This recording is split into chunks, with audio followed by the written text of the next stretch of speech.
Assalamualaikum warahmatullahi wabarakatuh. Alhamdulillah, wassalatu wassalamu ala rasulillah wa ala alihi wa ashabihi wa man wala ma ba'du. Kaum muslimin, anggota grup Dirasat Islamiyah yang semoga senantiasa dirahmati Allah Subhanahu wa taala. Masih berbicara tentang tema talak.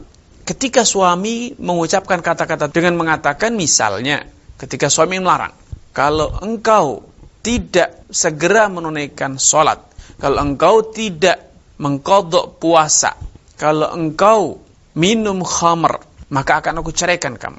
Suami ketika mengucapkan kata-kata ini, dalam hatinya tidak ada sama sekali untuk niatan menceraikan.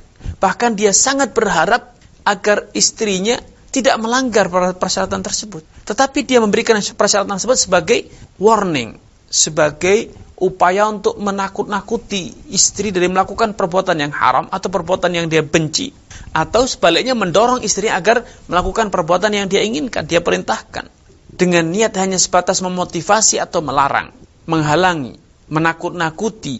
Maka dalam literasi fikih para ulama terjadi perselisihan, persilangan pendapat. Sebagian ulama mengatakan, dan ini menurut pendapat boleh dikata mayoritas ulama, bahwa selama suami mengatakan kata-kata yang sharih, yang tegas, lugas, bahwa bila terjadi kondisi A, maka dia akan menceraikan, atau maka dia telah menjatuhkan perceraian. Kalau istri tidak melakukan perbuatan A, maka dia telah menceraikan, atau dia menceraikan istrinya. Walaupun niatnya dia tidak ingin menjatuhkan, tetapi selama redaksinya tegas-tegas seperti itu, maka secara lahiriah jatuhlah perceraian. Itu pendapat pertama. Kenapa? Karena Rasulullah SAW bersabda, "Thalathun jidduhun najid, wa hazluhun najid."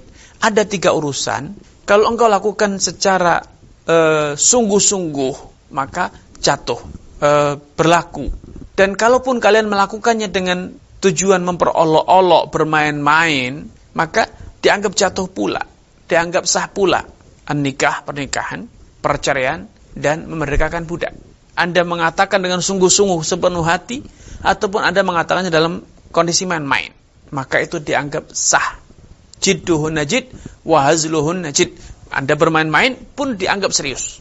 Tidak ada kata main-main dalam hal ini. Thalathun jidduhun najidun wa hazluhun najid. 3 urusan, Anda bersungguh-sungguh melakukannya dengan sepenuh hati, maka itu dianggap serius. Dan kalaupun Anda bermain-main dengan hal itu, maka itu pun dianggap serius. Tidak ada kata main-main dalam 3 hal ini. Berdasarkan zahir hadis ini, mayoritas ulama mengatakan tidak ada bedanya ketika dia mengatakan, jika engkau berbuat demikian aku ceraikan, atau jika kalau tidak berbuat demikian maka engkau aku ceraikan. Menurut mayoritas ulama telah jatuh cerai. Kenapa? Karena secara redaksinya jelas-jelas memenuhi kriteria. Istrinya melakukan syarat, maka seharusnya logika hukumnya, ketetapan hukumnya juga harus terpenuhi. Ya, karena kriteria syaratnya telah terpenuhi, maka prasyaratnya harusnya terlaksana pula.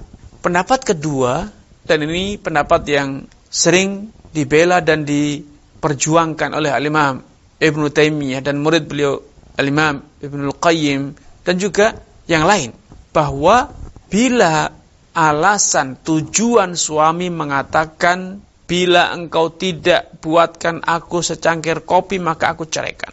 Bila engkau berhubungan dengan lelaki lain, maka aku ceraikan. Bila engkau tidak mengqadha puasa, maka aku ceraikan. Bila tujuannya adalah untuk memotivasi atau untuk mewarning, mendorong atau menakut-nakuti, menghalang-halangi. Karena biasanya orang itu akan merasa takut, merasa was-was, atau menjadi terhenti, mengurungkan niatnya ketika dia sadar bahwa apa yang hendak dilakukan itu berkonsekuensi satu kejadian yang berat. Seperti bila engkau berbuat akan aku pukul misalnya. Sering orang berhenti, mengurungkan niatnya.